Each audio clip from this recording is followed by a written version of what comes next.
Hi, ladies and gentlemen. Today we have a special guest all the way from United States. He is a well-known speaker, an author, and not only that, he is a very well sought-after coach. He has coached many of my friends and top leaders, and especially he's into entrepreneurship. He is the best example who can explain you about entrepreneurship, especially at this point of time in life.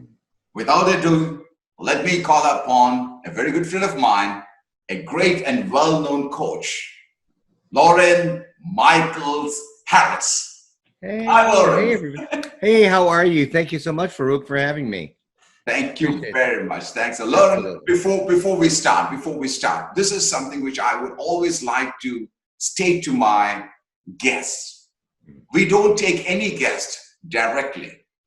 You got to be recommended by somebody else. In your case as well, it was highly recommended by somebody else.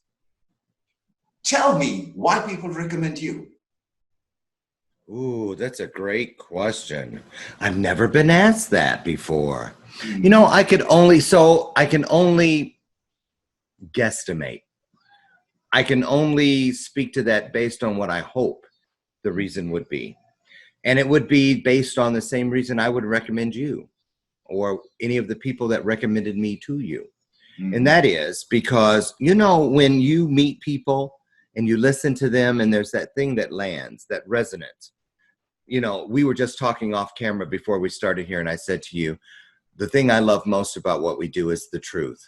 Yeah. Because the truth is the only thing in the universe that never changes on us. And it is the only thing in the universe that never changes, period. And so when I believe that when all of us meet with each other and the law of attraction brings us, we are chosen for each other. But when we choose in return something wonderful, you know, the promise is that where two or more of us come together. It doesn't say that something might happen, something could happen, something should happen. When two of us come together that are like-minded, the promise states that something wonderful will happen. And that's why people recommend me. That's why people recommended me to you. That's why you get recommended to others, so on and so forth, because it's the fulfillment of that promise. And that's it. Wow. Now, you are known as an author. You are known as a speaker and as a coach. Which side are you more aligned to? Oh, my goodness. So easy. It's the coaching. I love the coaching. You know, before I remember when I've only been in this business for 4 years. Okay. And when I started, my original coach, you know, every good coach has a coach, right? And my first coach said to me, well, let's get your coaching package together, like maybe 2 months into this. And I was like, why would anybody ever want to come to me for coaching? I didn't say I wanted to be a coach. He goes, you don't have to say it. He goes, they will come to you and they will tell you when it's time. So let's just have it ready. And I'm going to tell you something, you know, people started saying to me things like, Loren, you're like the Black Simon Cowell. Now, Simon Cowell, for you, those of you who are not from the United States, he, you know, Britain's Got Talent, American Idol, America's Got Talent, Simon Cowell. And the reason people say that is because I know it's true. I really do have a God-given gift where God gives me a glimpse inside the greatness of other people. And when someone comes through my front yard of my life, and usually they try to streak through, and I'll be like, hey, hold it, you come here. And I'm looking at them and I'm like, you know, you've really got something. And so I love that because, you know, it's interesting too, because I'd say 90% of the people that come to me for working with me for coaching, they come with something that they think is it. I want to be a speaker. Or I want to be an author. I want to write that New York Times bestselling book. And we'll start with that. And then somewhere in there, I'll say, you know, have you ever considered maybe doing this or trying that? And they'll go, oh, God, that's the last thing I want to do. And, you know, it's always those things that we said we would never do. It's always those things that we thought we could never be that end up being those things that were meant for us to be able to change the world. And I've also find that I know even in my own experience, you know, I have a Goldcast video now that has about 14 million views. And that Goldcast video is from the very first time I stood on a stage and told my story of having had 22 mothers because I was in the foster care system. For 4 decades, I kept that as a secret.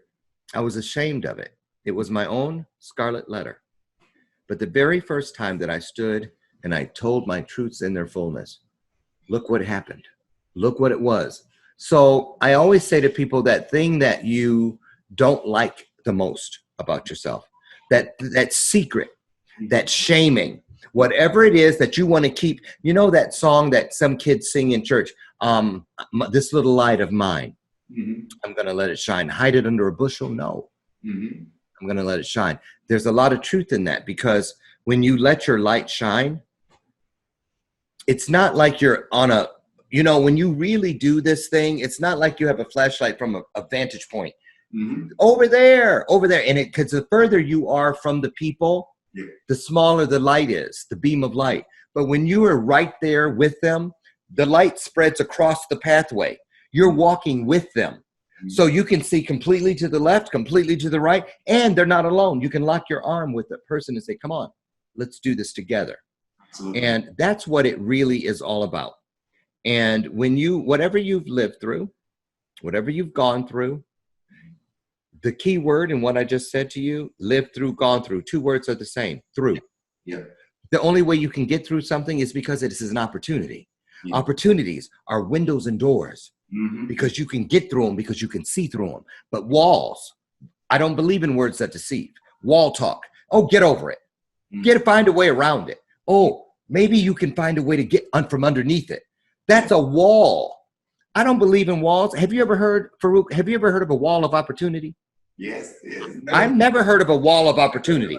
I've heard of a door of opportunity, a window of opportunity. Because God knows if you can see through it, you say, okay, there's the way to go through it. There's a big difference there, and all we want, I think, same with you, all we all want is for people to see that you can do this. You can be this. Don't be afraid of destiny. I don't believe in mistakes, Farookh. I don't believe that they exist. I believe that what we think are mistakes are merely miracles and blessings that are becoming. Absolutely. Just stay the course. They will become a blessing if you let them. Absolutely. Wow. I know, I just went off, didn't I? No, not at all. This is exactly what my audience would like to hear from you. Now, when it comes to coaching, I believe that you are more into entrepreneurial coaching or leadership coaching, which is your... No. My coaching is about taking people back to the very beginning. I try to take people back. What I do is message discovery coaching. Okay. Helping people peel back the covers to everything they've ever lived.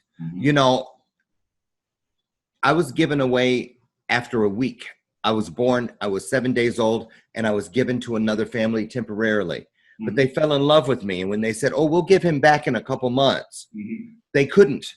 Because they fell in love with me. So they wrote a letter to my birth mother and said, I'm sorry, I know you gave us your baby, but the baby died. Oh. And I met my real mother, my birth mother, when I was 32 years old. She lived all those years. And I thought that she had been living with that, thinking that I was gone. And when I met her that day, she goes, I knew you were going to come. I said, but they told you I was dead. She goes, yeah. I said, but why did you think how could I come if I was dead? She goes, I knew you weren't. I said, how? How would you know that? She goes, because you and we were once one person. When you slept, I slept. When I was upset, you were upset. If you had been dead, I would know it. I knew you weren't, and I knew you would come. And I just want you to know, and that's why all the things, the reason I bring that subject up is because everything that happened after, I was given away, and then my mother that adopted me died when I was just a little kid, and I went into the foster system. And a lot of people, for many decades, I thought that was a curse, that was bad. There were abusers in there. I was beaten. I was sexually abused. I was mentally abused. I was physically abused. All my life has been cursed. But when I went back to the beginning, and I looked at everything that ever happened to me from top to bottom, bottom to top, side to side, corner to corner, corner to corner, Mm-hmm. I started seeing that life left me clues Mm-hmm. as to my story. Mm-hmm. I didn't accept that it was just something bad anymore. And then I looked in the corner, I caught it out of the corner of my eye, and I looked and I saw something that legacy, that purpose left for me. Because when you live something on purpose, you leave that scene with purpose.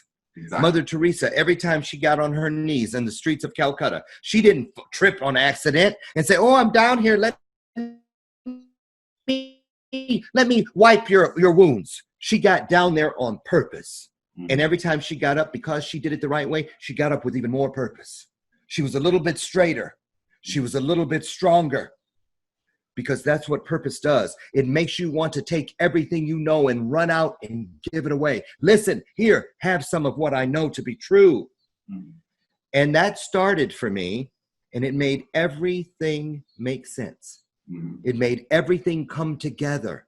I tell people today, Farookh, all the things they hear in my stories, and they hear my Goldcast video, and they go, oh, that's so bad. Oh my God. I said, no, it isn't. Don't get it twisted. I'm telling you, I promise you, I would go back right now. If God asked me to go back and live every one of those moments over 1,000 times, I would do it for 1 minute, to have 1 minute of what I do today in changing and impacting the lives of others. It is a wonderful, wonderful blessing for God to give you access, grant you access into the minds, into the hearts of other people. There's nothing greater. Nothing. That's so strong. Loren, there are a lot of people who have no purpose, no clarity. Maybe they're very young, maybe they're about the age of 50 plus or so forth. What would your advice, whether it's an advice, what would your advice be to those people who are lost completely, have no purpose in their life? You do have it. Everybody has purpose. Let me tell you something. Every single person that is breathing, they have beaten the greatest odds known to man, 1 in 400 quadrillion, just to be alive. You beat the greatest number, the greatest odds. There are no zeros. There are more zeros on that than any other odd known to man. So if you already beat the greatest odds known to man before you drew a breath, before you formed a thought, when you do get slapped behind and you enter this world and you're born, it's not about proving anything. You have already beaten the greatest odds. Now your job is to set odds. Do things that give people something to reach for. To dream and to hope to become. You set the example. You know, when people think they have no purpose, yes, you do. You made it here. You beat the odds, 1 in 400 quadrillion, to be alive.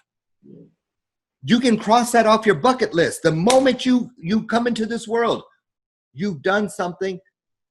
You beat 1 in 400,000. 1 in 400 quadrillion. You know how many zeros are behind that? I can't even fathom it. But Google it. It's the truth. So just to be here means you've already beat the greatest odds known to humanity in the universe. Now what are you going to do with that opportunity? Because see, until you see it as an opportunity, if you don't see the opportunity, you can't do anything with the opportunity. If you don't look in the mirror and see a blessing, then you can't walk out into the world and be a blessing.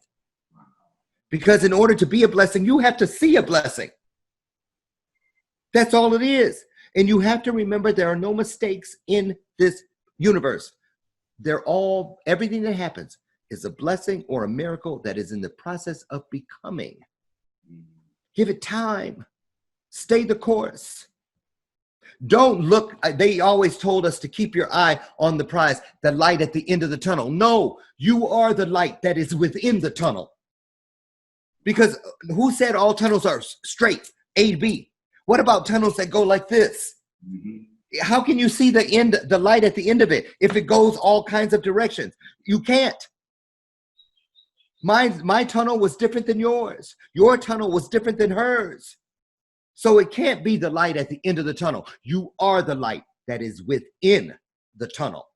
You light it up no matter which direction it goes. If you know you're the blessing, you can make it through the tunnel. You don't make it around the tunnel, over the tunnel, under the tunnel. You make it through because it's an opportunity.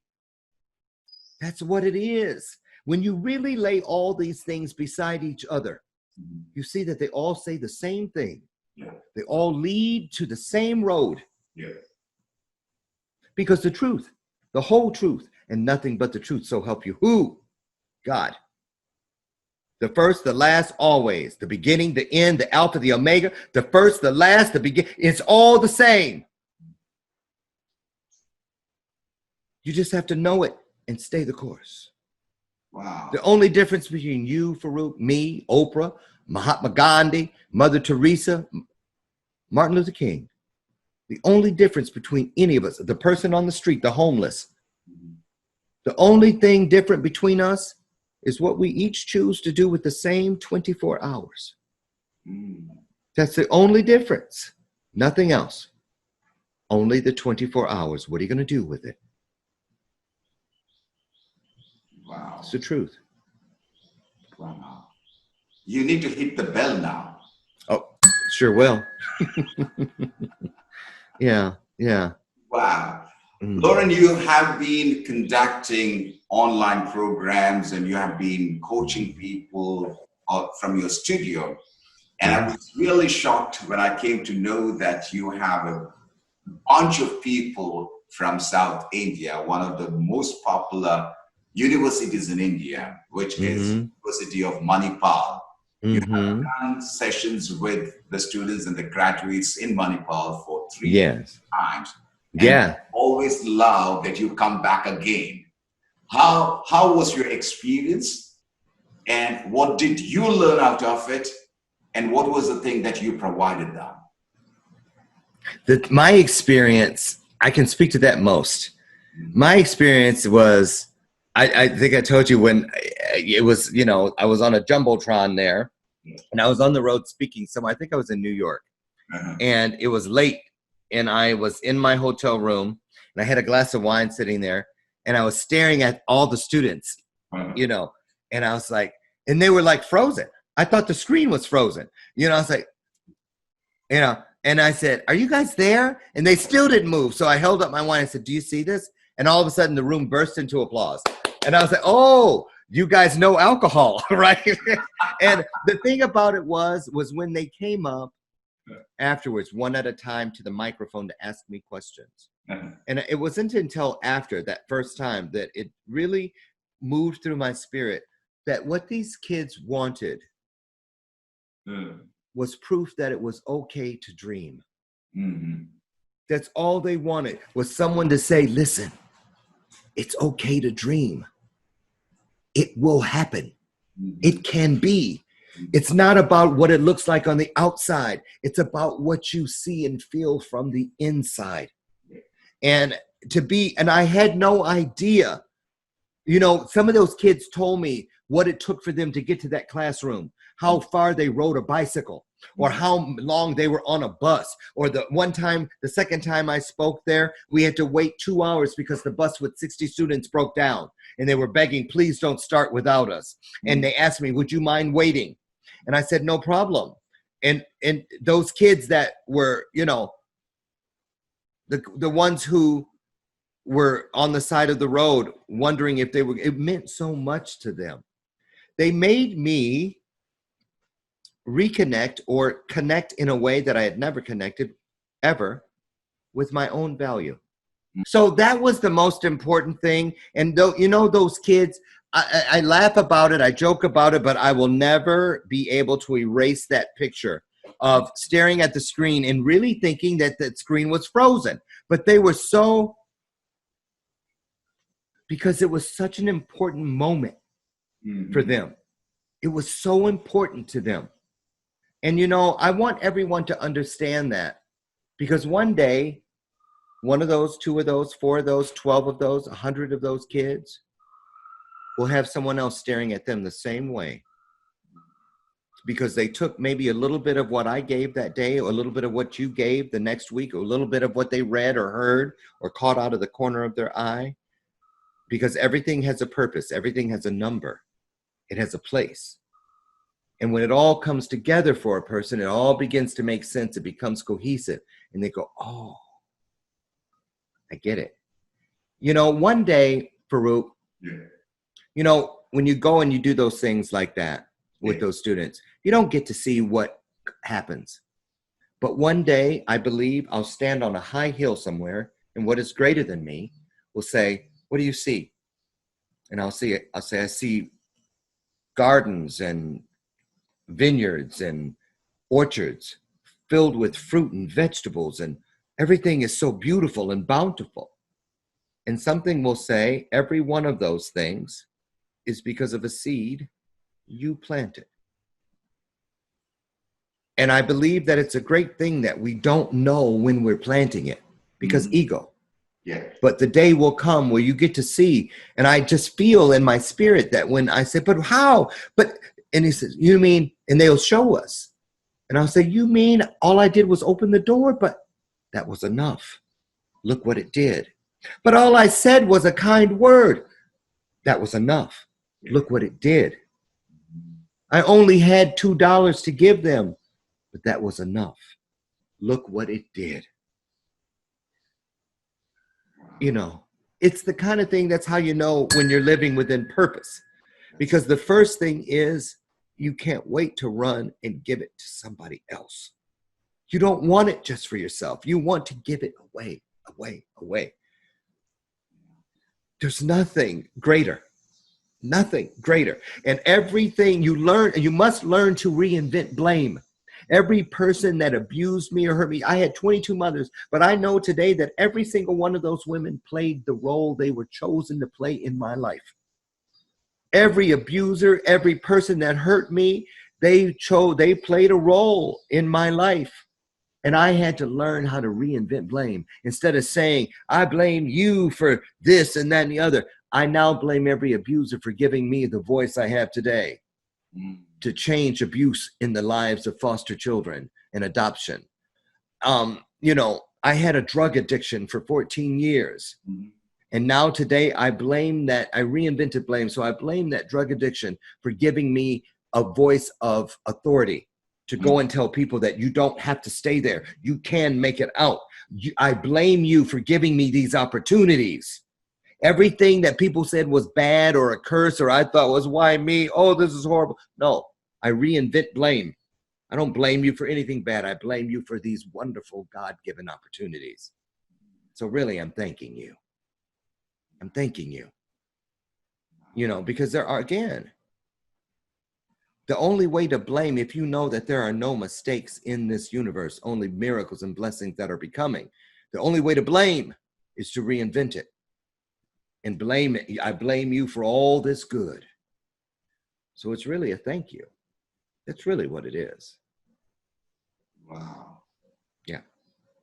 That's so powerful. That's so powerful. You have your own show right now. I do. And there are millions of people who watch your show.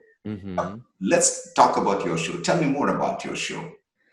You know, it's so interesting. You know, we were blessed enough at the end of last year to be voted one of the top 4 live streams in the United States to watch. It's called Bathrobe Moments.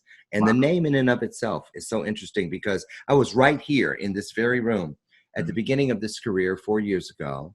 And I remembered, I asked God, I said, you know, by the time I really get going, 10 in the morning, 11, you know, if I know me, if I stub my toe, if I hit an elbow, if I drop something on the floor, anytime before then, I'm going to go nuts. I'm going to lose it. And the trajectory of my day is going to go this direction.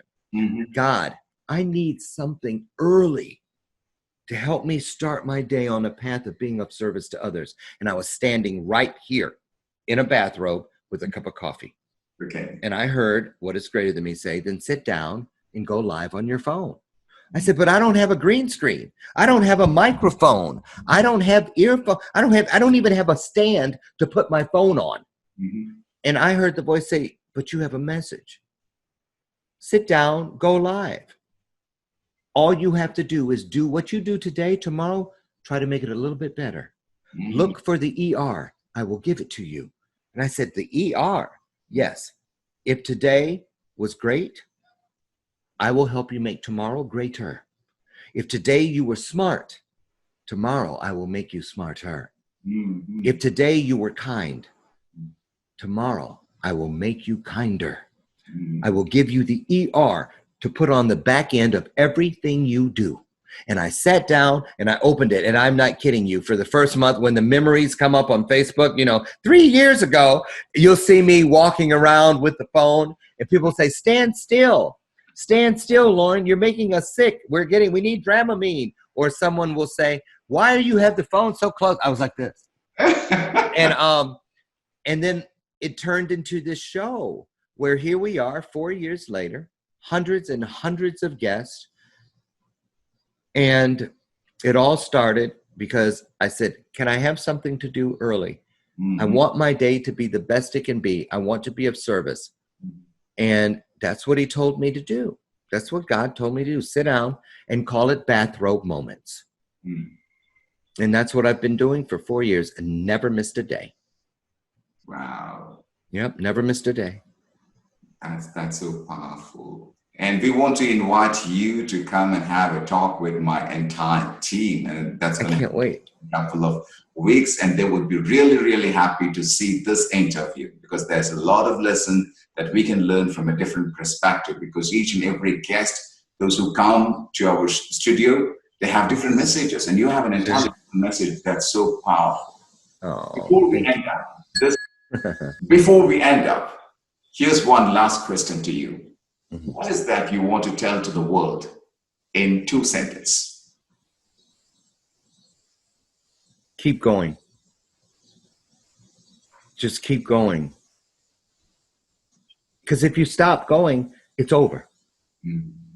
Keep going. There's an intersection that has been promised to you, and there are people waiting for you to get to that intersection. Something I know greater than us has said, go there and wait. Farookh will come. Go there and wait. Marilyn will come. John will come. Loren will come. They are already waiting. I tell people this, Farookh. When you order something from Amazon Prime, don't live your life surprised. Live your life expected. Because when I order something from Amazon Prime, they send me something. Your order has shipped. It will be at your house at 9 p.m. Thursday. So at 8:58, when the doorbell rings, am I surprised? No, because I expected it. Every day, expect something wonderful from the Amazon Prime of the universe, because it will come.